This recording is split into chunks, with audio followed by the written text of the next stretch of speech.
आज के समय लोग मार्वल मूवीज के इतने बड़े फैन बन चुके हैं कि वो खुद ही अपने मन में डिफरेंट मूवीज के अलग अलग कैरेक्टर्स के फाइट कराते रहते हैं। और जब से वांडा स्कारलेट विच बनी है तब से तो मानो हर कोई जानना चाहता है कि क्या वो कैप्टन मार्वल को भी बीट कर सकती है। तो चलिए, क्योंकि इस वीडियो में हम आपके कुछ ऐसी क्वेश्चंस का जवाब देने वाले हैं जिन्हें जानकर आप शॉक रह जाएंगे। Ultron versus destroyer. इतना तो आपको मालूम ही होगा कि अल्ट्रॉन और डिस्ट्रॉयर दोनों ही एक आर्टिफिशियल रोबोट्स है। एक तरफ टोनी द्वारा अल्ट्रॉन को प्लेनेट अर्थ को इन्वेंशन से सेव करने के लिए बनाया गया था, तो वही दूसरी तरफ डिस्ट्रॉयर को ओडिन ने बनाया था, क्योंकि जब वो अपनी स्लीप में होते हैं तब उसको अपने प्रोटेक्शन के लिए कोई चाहिए था। वैसे तो अल्ट्रॉन एक पीस प्रोग्राम था, लेकिन जब वो बन रहा था तब उसको पता चला कि इंसान ही सबसे बड़ा खतरा है, क्योंकि इंसान एक दूसरे के बीच मिसअंडरस्टैंडिंग होने पर जंग तक छेड़ देता है, जिससे सबका नुकसान हो जाता है। दोस्तों, यही वजह थी कि अल्ट्रॉन ने अपना पहला मिशन इंसानों के खात्मे को बनाया। अल्ट्रॉन ने कैप्टन अमेरिका और आयरन मैन दोनों से फाइट की और फाइनल बैटल में वो अपनी आर्मी को लेकर आ गया था।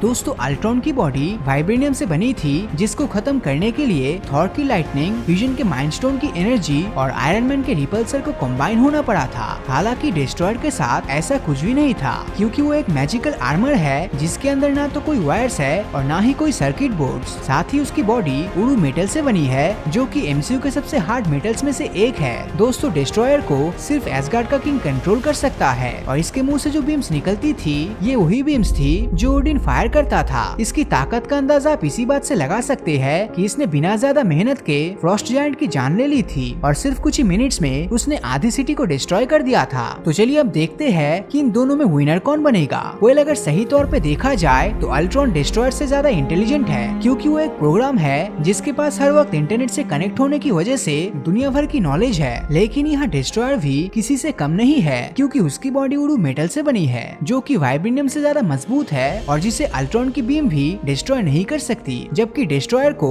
ओडिन फोर्स पोजेस करता है, उससे अल्ट्रॉन का वाइब्रेनियम भी तबाह किया जा सकता है, जिस वजह से इन दोनों में डिस्ट्रॉयर ज्यादा पावरफुल है, जो आराम से अल्ट्रॉन को हरा सकता है। अगला है जगरनट वर्सेस हल्कबस्टर। जगरनट के बारे में बात करें तो एक म्यूटेंट है जिसकी मेन पावर उसकी फिजिकल एबिलिटीज है। इसकी फिजिकल एबिलिटीज का अंदाजा आप इसी बात से लगा सकते हैं कि जगरनट ने अपने एक पंच से हाईवे को तबाह कर दिया था। साथ ही उसने अपनी स्ट्रेंथ से डेडपूल को भी 2 हिस्सों में चीर दिया था। दोस्तों, क्योंकि जगरनट के पास सुपर ह्यूमन एबिलिटीज है, इसीलिए उस पर बुलेट्स और मशीन्स गन का भी कोई असर नहीं होता। साथ ही इसके पास एक हेलमेट भी होता है जिससे वो खुद के माइंड को किसी दूसरे के कंट्रोल में जाने से बचाता है और ओपोनेंट के वार को भी डिफेंड करता है। अब हल्कबस्टर की बात करें तो एक आर्मर है जिसे खासकर हल्क को बीट करने के लिए बनाया गया था। भले ही ये टाइटेनियम एलॉय से बना हुआ है, पर इसकी स्ट्रेंथ हल्क की स्ट्रेंथ के बराबर ही है, क्योंकि टोनी के दिए हुए एआई की वजह से अपने टूटे हुए पार्ट्स को ये खुद से रिपेयर कर लेता है। और तो और इसके पास फ्लाइंग एबिलिटीज भी है, जो जगरनट के लिए मुश्किल पड़ सकती है। हालांकि हल्कबस्टर को हल्क के लिए डिजाइन किया गया था, इसीलिए कहना मुश्किल होगा